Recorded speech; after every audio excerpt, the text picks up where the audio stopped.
Welcome back to another episode here at Mike's Mods and Customs. I'm going to do something a little bit different today. This video, we're going to have a little bit of fun. As you can see in the thumbnail and the title, a day in a life with Mike's Mods and Customs. So I'm stealing the idea from Matthew over at Model Car Videos. He posted a video up the other day about showing the process of things that he goes through throughout his day with his new website with the MCVProducts and his chickens and everything else that he does for his day.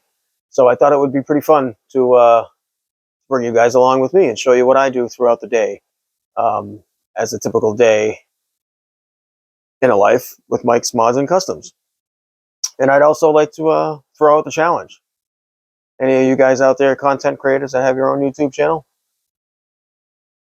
show us what you're doing. Show us, show us what else goes on in your life a little bit. If you want to join in, go for it. Let's have some fun with this. This is going to be it's going to be fun. So hang on there with me. I'll catch you guys in the morning. We'll see how the day goes. All right, good morning. So I'm going to try to talk you through some of this here. As you can see, 2:30 in the morning is pretty much the start of my day every day. We start with nothing better than a fresh brewed cup of coffee. This early morning start for me is only in the months of December. So now it's time to take the dog out. And of course, he gets up with me at 2:30 in the morning because he's got to go out. So, sorry you can't see quite as much as I was hoping you could see here. But of course, it's 2:30 in the morning. So, how much can you really see? So, yeah, we get this taken care of. Get the dog back in the house. Of course, he gets a treat. And his better treat is he gets to go back to bed. So now we got 2:50 in the morning now, 10 minutes to 3. And breakfast of champions, I guess, if you will. That coffee and a toast. And then my typical scrolling through some social media, checking out my platforms of different things. This is my routine every morning. And then we hop on into the car and get on going. Alright, so when we get the old Chevy fired up here, get her warmed up. Just a second here, I'll show you what the outside temperature here is at the current time. 19 degrees on Wednesday, 3:12 a.m. Oh, they're having a bad start to the day. 3:26 in the morning. My workday starts at 3:30. Give me an idea how close I am to work. So I'll catch up with you when I get there. All right, and here we are. A good old lovely UPS sort facility here in Utica, New York. Catch you guys when we see the mess inside. I won't be able to record much inside, but we'll see what I can do. All right, it's awfully quiet so far. You either got a jam in the belt or they're on their break.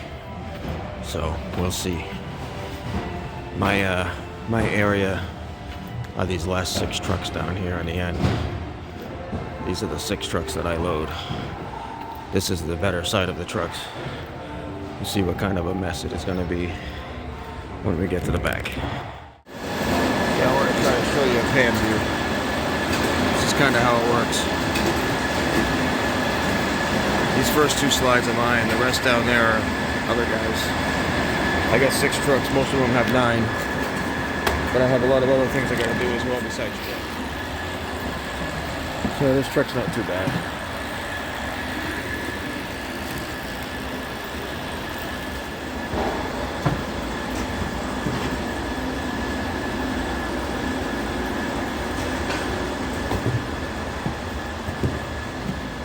Actually, not a bad day today. It wasn't horrible. They just shut the belt off. We're just waiting for air now. Alright, so I wasn't really able to get much recorded for you guys in there inside the chaos. But we are now done with the first half of the day, of a day in a life here at Mike's Mods and Customs. So, we venture on off, head on to back to the house. Gonna get cleaned up, maybe hit the bench, and head on to the second half of the day.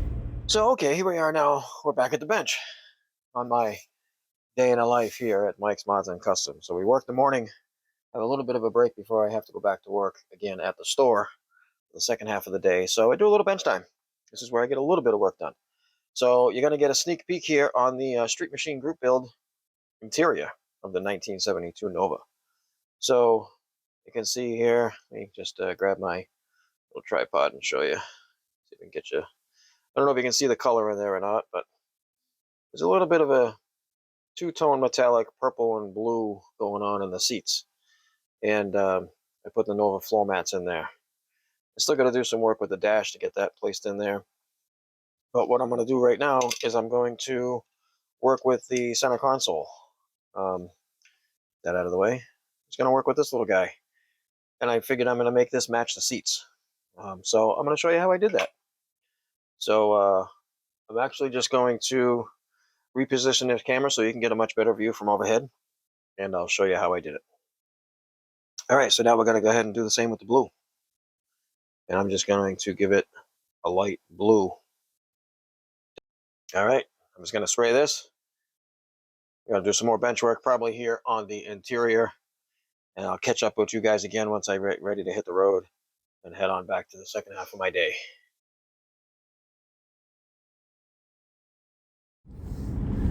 All right, so here we are on the journey to our second half of the day. We got a quick little 10-minute drive from the house to our hobby shop that my wife and I run. So yeah, we got some work done there on the bench. We got that center console done up and glued into place, and I painted up and detailed the shifter that goes in that center console. So you guys got a sneak peek of that. That has not been recorded yet. So yeah, I'm just gonna work my way through this well, a little bit of crazy holiday traffic and get myself on over to Clinton, New York is where we're headed. We're right now in New Hartford. So yeah, I'll catch you guys when we get over there. All right, so here we are just approaching our nice little common in the village of Clinton. This is the town that our store is located in. There's a shot of the shops that are in the village. Our store is just right down here on the bottom on the right-hand side. In a second here, you'll see our sign. And here we are at the store.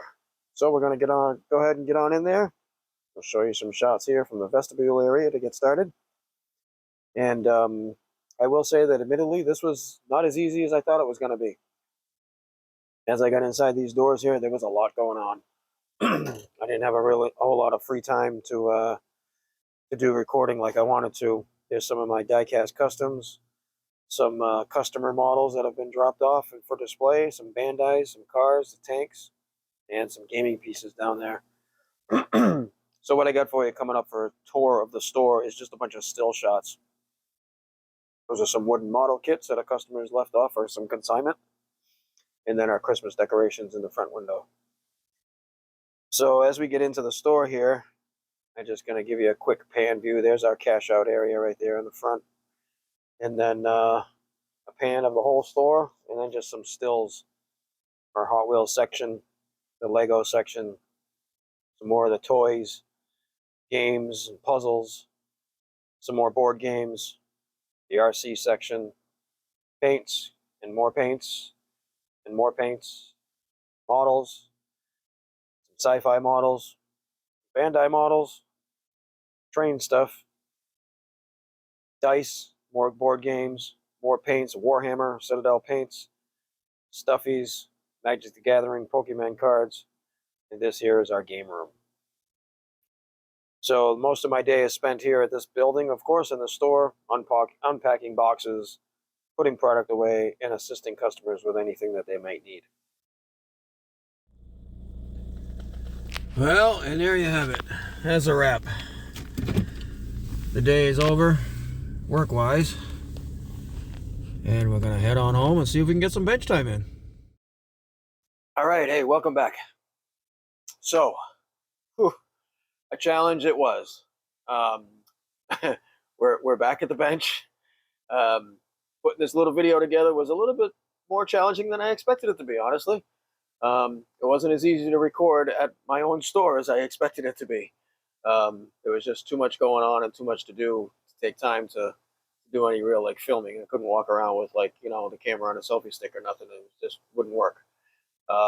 So anyways, I think you got the gist of the idea. So we're here now back at the bench, and I got some interior work done on that 72 Chevy Nova.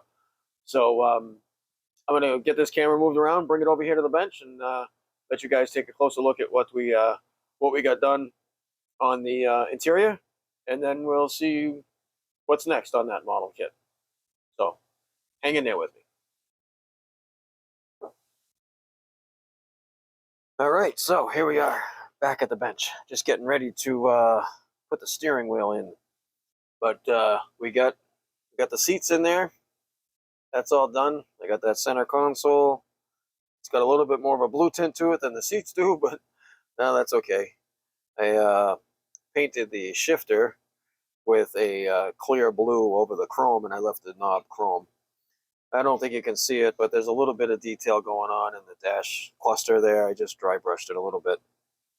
But yeah, I'm just going to go ahead and get this steering wheel set into place in there, and then we'll set this thing aside, and I'm going to call the interior done.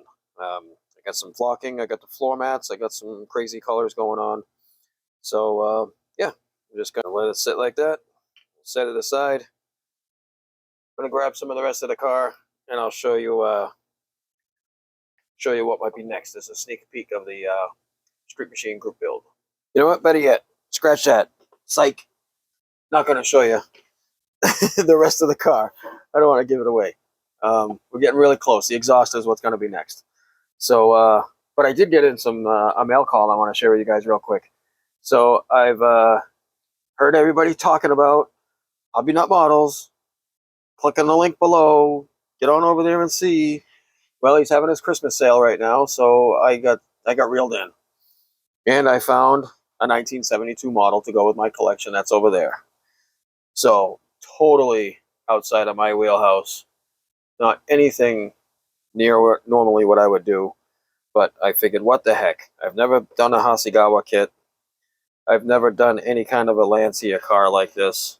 So I says, well, why not? I'll have it in the stash. If something comes up for a potential group build of some sort. I'm assuming that this here is telling me it's a 1972 car. I don't know. It could just be a 1972 model release. I don't know. But I thought it was kind of cool. The price was right. I tried out the HobbyNutModels ordering process. It went smooth as pie. Just the same as working with MCVProducts as well. That one just well. Looking for one more package to come in from a resin company. I ordered from them before for some hood scoop ideas that I need. So anyways, that is it, guys. I'm going to wrap this up here. Thank you very much for hanging out here with me and joining me for a day in a life here at Mike's Mods and Customs and my crazy day. So we are closing this out at about 8:30 p.m. Technically 2 days after I started this video. So it took a little bit longer to do than I expected. Like I said, it was a challenge. If you're up for it, put one together for us. Let us see what goes on in your little world, on your workbench, and throughout your day. So anyways, thanks for hanging out here with me, guys. Thanks for joining me for another episode of Mike's Mods and Customs, and I'll catch you guys on the next one.